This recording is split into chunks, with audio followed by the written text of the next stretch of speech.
My sister Emma drowned 3 days ago. I watched it happen on FaceTime, but she's called me 17 times since then, and I need to tell you about the voicemails because I don't think I have much time left. I'm Jake. I'm 28. I work in database analysis, and I live alone in a third-floor apartment in Portland. Normal life, normal guy. Emma was my only sibling, 2 years younger, always the adventurous one. She loved kayaking. That's what killed her. Tuesday afternoon, she called me while she was out on the Willamette River. It was a beautiful day. She propped her phone up on the kayak so we could talk while she paddled. We were discussing what to get our mom for her birthday. Emma was laughing about something, and then the kayak shifted. I saw her face change. The phone tilted, and I heard water, just this sudden rush of water. The screen went dark with river water pouring over the lens, and I heard Emma's voice, garbled and distant, saying something I couldn't make out. Then the call dropped. I immediately called 911. They found her 40 minutes later. The kayak had capsized in a deeper section. Her phone was still strapped to the mount at the bottom of the river. They pulled her out, but it was too late. She was gone. That night, I couldn't sleep.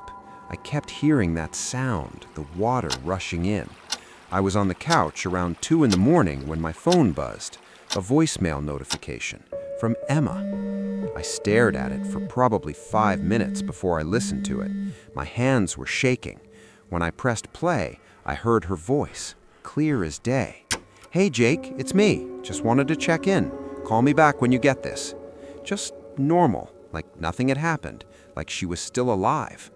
I told myself it was sent before she died, some delay in the network, but the timestamp said 11:47 p.m., 6 hours after she was pronounced dead. I didn't sleep that night, or the next night. By Thursday, there were 4 more voicemails, all from Emma, all timestamped after her death. And they weren't generic anymore. Wednesday morning, 7:15 a.m., "Morning, Jakey." That was her nickname for me, something she hadn't called me in years. "Just grabbing coffee, thinking about you."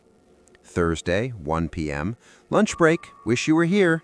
Thursday, 9:30 p.m., "About to head to bed, love you." The times were significant. 7:15 a.m. was when Emma always called me during her coffee break at work. 1 p.m. was lunch. 9:30 p.m. was her before-bed check-in. These were her patterns, her schedule. But she was dead. I stopped listening to the voicemails after the first few. I couldn't handle it. But the notifications kept piling up. 17 total by Friday afternoon. My friend Sarah came over because I'd stopped answering texts. She's practical, rational. She convinced me to listen to all of them, to actually hear what they said. We sat on my couch and played them back chronologically. The early ones were generic, like I said, but as we got further into the list, they changed. Monday, a voicemail said, "Hey, I saw you bought orange juice. That's good. You need the vitamin C. I'd gone to the store Monday morning. I did buy orange juice. How could she know that?" Tuesday, "Your left headphone is broken, isn't it? I can hear it in your voice, the way you're only hearing things on one side." My left earbud had broken Monday night. I'd noticed it that morning. Sarah's face went pale. "Jake, this isn't possible." We got to voicemail 17. I hit play. Emma's voice. "I know you're listening now, Jake. I can hear you breathing." Sarah grabbed my arm. We were on speaker. The voicemail continued. "I can hear both of you breathing. Hi, Sarah." My phone immediately buzzed. Voicemail 18. We stared at it. I didn't want to play it. Sarah whispered, "Don't." But I did. Emma's voice, different now, harder. "That's good, Jake. Keep listening. I'm getting closer every time you do." I blocked the number. I blocked my own number. I couldn't take it anymore. That night, I went to the Verizon store and got a completely new phone. New number, new device. I felt safer. Until my new phone rang at 2 a.m. The caller ID showed my old number, the one I'd just disconnected. I didn't answer. It went to voicemail. In the morning, I listened. Emma's voice. "That's not going to work, Jake. I'm not calling from your phone. I'm calling from mine, the one at the bottom of the river." Sarah came back over Saturday afternoon. She'd been researching, she said. She found some stuff online about closing connections, about spirits that attach to communication devices. She wanted to do a séance. I know how that sounds. I do, but I was desperate. We set up in my living room, candles, the whole thing. Sarah had printed out some kind of ritual from a forum. My new phone was powered completely off and in my kitchen drawer. Sarah started reading the words, asking Emma to move on, to let go. Standard stuff. That's when my phone started vibrating in the drawer. Powered off. Impossible. We could hear it buzzing against the wood. Sarah stopped reading. I went to the kitchen and opened the drawer. The screen was black, dead, but sound was coming from the speaker. Not a ringtone. Voices. I picked it up. The screen was still black, but I could hear audio playing. A video. And I recognized the sound. It was my apartment, right now. I heard Sarah's voice from the phone. "Jake, what is it?" That was her speaking just now, in real time, but it was coming from my phone. I looked at the screen, still black. I pressed the power button. Nothing, but the audio continued. I heard my own voice. The phone is playing something.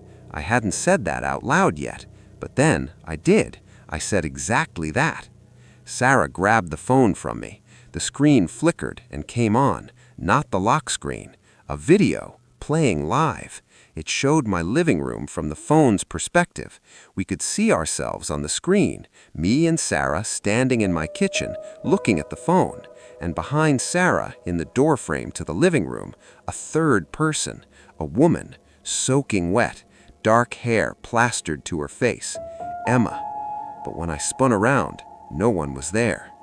Sarah's hands were shaking so badly she nearly dropped the phone. "Jake, this is live. This is happening right now." And that's when I remembered something I'd blocked out. Emma's last words on the FaceTime call, right before the kayak capsized. I told myself she said help, but that's not what she said. I heard it clearly now in my memory. She said, "Don't hang up." And I had. I'd hung up to call 911. I disconnected. The thing on the phone isn't Emma. It's not her ghost.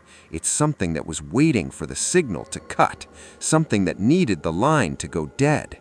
I looked at the video still playing on my phone screen, the timestamp in the corner, Sunday, October 29th, 9:30 p.m. Today is Saturday, October 28th, 4:17 p.m.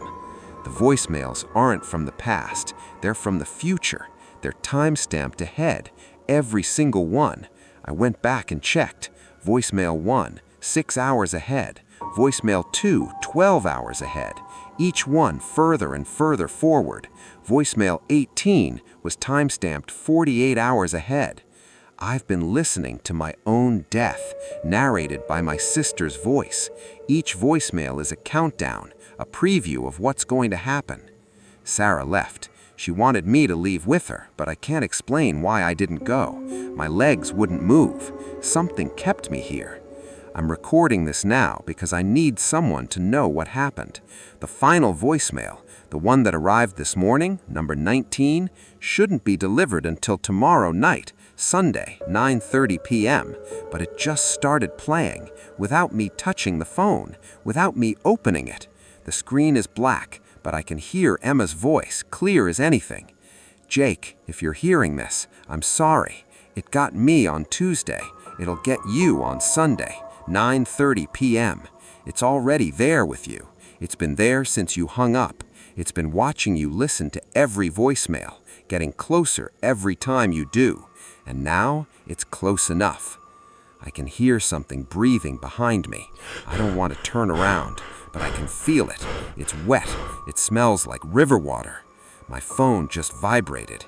It's Sunday. It's 9:29 p.m.